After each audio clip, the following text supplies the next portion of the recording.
Hi అండి, నమస్తే. Welcome back to our channel. ఈరోజు వీడియోలో దోసకాయ పచ్చడి ఎలా చేసుకోవాలో చూపిస్తున్నానండి. ఈ దోసకాయ పచ్చడి మనము చాలా టేస్టీగా ఉంటుంది. మనకి వేడి వేడి అన్నంలో కొంచెం నెయ్యి వేసుకొని తింటుంటే చాలా టేస్టీగా ఉంటుంది. అలాగే నాకు ఈ దోసకాయ చట్నీ చపాతీలో తినడం అంటే చాలా ఇష్టం అండి. ఒకసారి మీరు కూడా తిని చూడండి, చాలా టేస్టీగా ఉంటుంది. చపాతీలో అయినా బాగుంటుంది, దోశలో అయినా ఈ చట్నీ బాగుంటుందండి. రైస్ కాంబినేషన్తో అయినా చాలా బాగుంటుంది. ఒకసారి మీరు కూడా ట్రై చేయండి. దీనికోసం మనము ఒక పెద్ద సైజు దోసకాయని ఇలా చెక్కు తీసుకొని చిన్న ముక్కలుగా కట్ చేసి పక్కన పెట్టుకోవాలండి. చిన్న ముక్కలుగా కట్ చేయాలి. అందులో కొందరు విత్తనాలతో సహా వేసేసుకుంటారు. నేను విత్తనాలు తీసేస్తున్నానండి. విత్తనాలు తీసేసి ఓన్లీ ముక్కల్ని మాత్రమే సపరేట్ చేసుకొని ముక్కల్ని మాత్రమే కట్ చేసి పక్కన వేసుకుంటున్నాను.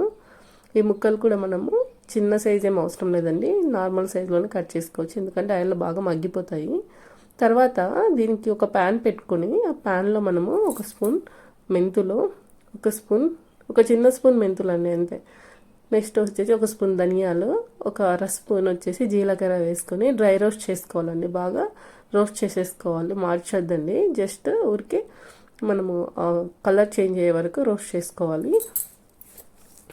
ఈ ఫ్లేవర్ అనేది బాగుంటుందండి. కొందరు మెంతులు స్కిప్ చేస్తారు, మెంతుల్ని స్కిప్ చేయకండి. మెంతులు వేసుకుంటే టేస్ట్ బాగుంటుంది.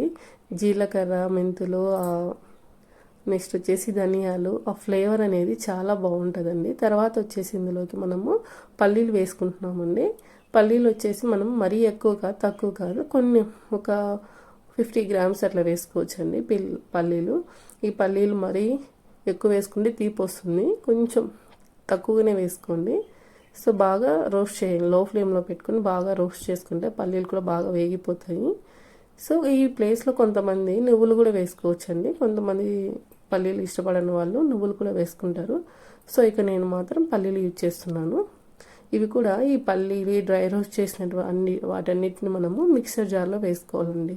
ఇందాక మనము జీలకర్ర, ధనియాలు, మెంతులు వేసాం కదా, అందులోనే ఇవి కూడా పల్లీలు కూడా వేసి మిక్సర్ జార్లో గ్రైండ్ చేసుకోవాలండి.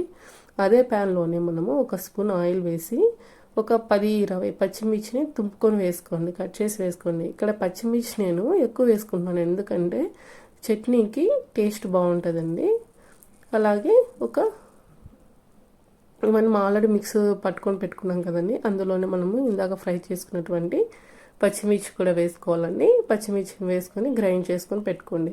తర్వాత అదే ప్యాన్లోనే ఆల్రెడీ మనం కట్ చేసి పెట్టుకున్నటువంటి దోసకాయ ముక్కలను కూడా వేసి బాగా ఫ్రై చేసుకోవాలండి. అలాగే ఇందులోకి మనము ఒక 3 పెద్ద టమాటాలు కూడా తీసుకుంటున్నానండి. నేను చింతపండు ఏమి యూజ్ చేయట్లేదు నేను ఇక్కడ.